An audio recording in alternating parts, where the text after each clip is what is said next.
తెలంగాణలో కొత్త రెవెన్యూ చట్టం అమల్లోకి రానుంది. ఆర్ఓఆర్ 2020 స్థానంలో ఆర్ఓఆర్ 2025 భూభారతి చట్టాన్ని గ్రామ స్థాయి నుంచి రాష్ట్ర స్థాయి వరకు అమల్లోకి తీసుకురానున్నారు. ఇక దీంతో పాటు ధరణి స్థానంలో భూభారతి పోర్టల్ సైతం అందుబాటులోకి రానుంది. మొదట 3 మండలాల్లో పైలట్ ప్రాజెక్టుగా అమలు చేస్తారు. ఇవాళ అంబేద్కర్ జయంతి సందర్భంగా హైదరాబాద్లోని శిల్పకళా వేదికగా సీఎం రేవంత్ రెడ్డి చేతుల మీదుగా కొత్త చట్టం పోర్టల్ను ఆవిష్కరించేందుకు రెవెన్యూ శాఖ ప్రత్యేక ఏర్పాట్లు చేసింది.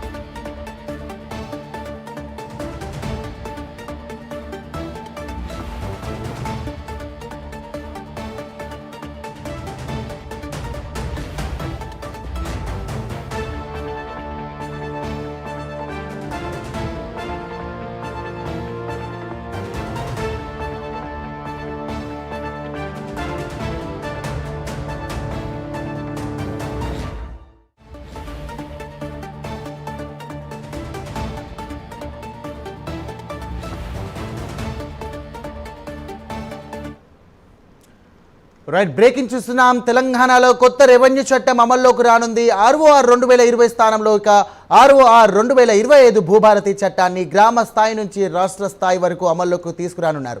దీంతో పాటు ధరణి స్థానంలో భూభారతి పోర్టల్ సైతం ఇక అందుబాటులోకి రానుంది. మొదట 3 మండలాల్లో పైలట్ ప్రాజెక్టుగా అమలు చేస్తారు. ఇవాళ అంబేద్కర్ జయంతి సందర్భంగా హైదరాబాద్లోని శిల్పకళా వేదికగా సీఎం రేవంత్ రెడ్డి చేతుల మీదుగా కొత్త చట్టం మరియు పోర్టల్ను ఆవిష్కరించేందుకు రెవెన్యూ శాఖ ప్రత్యేక ఏర్పాట్లు చేసింది.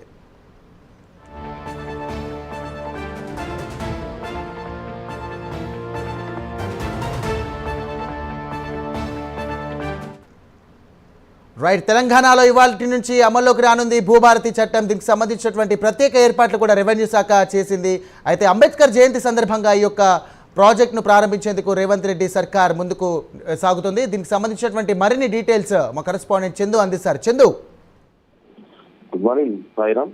ఈరోజు అంబేద్కర్ జయంతి సందర్భంగా రాష్ట్ర ప్రభుత్వం అత్యంత ప్రతిష్టాత్మకంగా తీసుకొచ్చిన భూభారతిని ఈ రోజు పోర్టల్ కూడా సీఎం రేవంత్ రెడ్డి ప్రారంభించబోతున్నారు. మధ్యాహ్నం 3:30 గంటలకు ఇది సీఎం ప్రారంభిస్తారు. ముఖ్యంగా ధరణి స్థానంలోనే భూభారతి ప్రభుత్వం తీసుకొని వస్తుంది. ముఖ్యంగా ఈ భూభారతి పైలట్ ప్రాజెక్ట్ గా 3 మండలాల్లో ప్రారంభించబోతున్నారు. ప్రతి మండలంలో కూడా అవగాహన సదస్సులు నిర్వహిస్తారు. అదేవిధంగా ప్రజలు సలహా సూచనతో ఈ పోర్టల్ కూడా బలోపేతం చేయబోతున్నారు. ముఖ్యంగా కలెక్టర్ల ఆధ్వర్యంలో అవగాహన సదస్సులు ఏర్పాటు చేస్తూ ప్రతి 3 మండలాల్లో కూడా ప్రస్తుతం తెలుసుకునే ప్రయత్నం చేస్తారు. తర్వాత జూన్ 2 నుంచి పూర్తి స్థాయిలో ఈ పోర్టల్ ప్రజలకు అందుబాటులోకి వస్తుంది. ముఖ్యంగా కలెక్టర్ల ఆధ్వర్యంలో అవగాహన సదస్సులు పెట్టి ప్రజలకు రైతులకు అర్థమయ్యే సులభమైన భాషలో పోర్టల్ కూడా రూపొందించారు. ముఖ్యంగా రైతులకు ప్రజలకు ఉన్నటువంటి అనుమానాలను నివృత్తి చేసే బాధ్యతను కలెక్టర్లకు ఆ ప్రభుత్వం అప్పగించింది. ముఖ్యంగా ధరణిలో మొత్తం 33 మాడ్యూల్స్ ఉంటాయి. వాటిని ప్రస్తుతం భూభారతిలో మాత్రం 6కు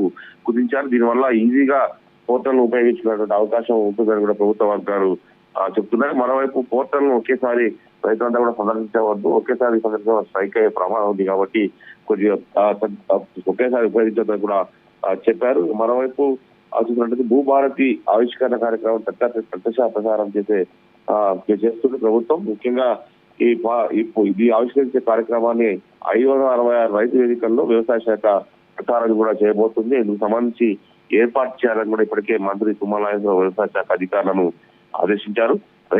రైతు వేదికల ద్వారా 1,00,000 మంది రైతులు, అదేవిధంగా అధికారులు, ప్రజాప్రతినిధులు ఈ కార్యక్రమాన్ని వీక్షిస్తారని కూడా ప్రభుత్వ వర్గాలు చెప్తా ఉన్నాయి. ముఖ్యంగా గతంలో బీఆర్ఎస్ ప్రభుత్వం ఉన్నప్పుడు ధరణిని తీసుకొచ్చింది. ముఖ్యంగా ధరణిలో అక్రమాలు జరిగాయంటే కూడా రాష్ట్ర ప్రభుత్వం ప్రస్తుతం భూభారతిని తీసుకొస్తుంది. ఖచ్చితంగా ధరణిలో జరిగిన అక్రమాలపై కూడా ఆడిట్ నిర్వహిస్తాం, ఖచ్చితంగా దాని దిగ్గు తెలుస్తామంటూ కూడా ప్రభుత్వం చెప్తున్న క్రమంలో భూభారతి మాత్రం ఇది ఖచ్చితంగా వచ్చే ఎన్నికలకు రిఫరెండంగా మాకు మారుతున్నట్టు కూడా ఇప్పటికే మంత్రి పొంగులేటి శ్రీనివాస్ రెడ్డి కూడా చెప్పిన నేపథ్యంలో దీంట్లో పారదర్శకంగా ఉంటుంది కాబట్టి ఇది ఖచ్చితంగా క్రెడిబిలిటీ ఉన్నటువంటి సంస్థకే భూభారతి బాధ్యతలు అప్పగించాలని కూడా చెప్పుకొచ్చారు. ఈ క్రమంలోనే భూభారతి పైన ముఖ్యంగా రాష్ట్ర సర్కారు ఆశలు పెట్టుకుంది. రైతులంతా కూడా దీని ద్వారా తమ వైపుకు ఉంటారు, తమ వైపు వస్తారనే భావనలో ప్రభుత్వం అయితే ఉంది. సాయిరామ్.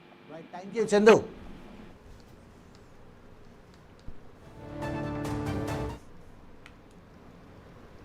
ఈ నెల 16 నుంచి జపాన్లో సీఎం రేవంత్ రెడ్డి పర్యటించనున్నారు. ఇక ఈ నెల 22 వరకు జపాన్లోనే ఉండనున్నారు. దీనికి సంబంధించి రేవంత్ రెడ్డితో పాటు జపాన్కు శ్రీధర్ బాబు అధికారులు వెళ్లనున్నారు. పలువురు పారిశ్రామికవేత్తలతో భేటీ కానున్నట్లు తెలుస్తోంది.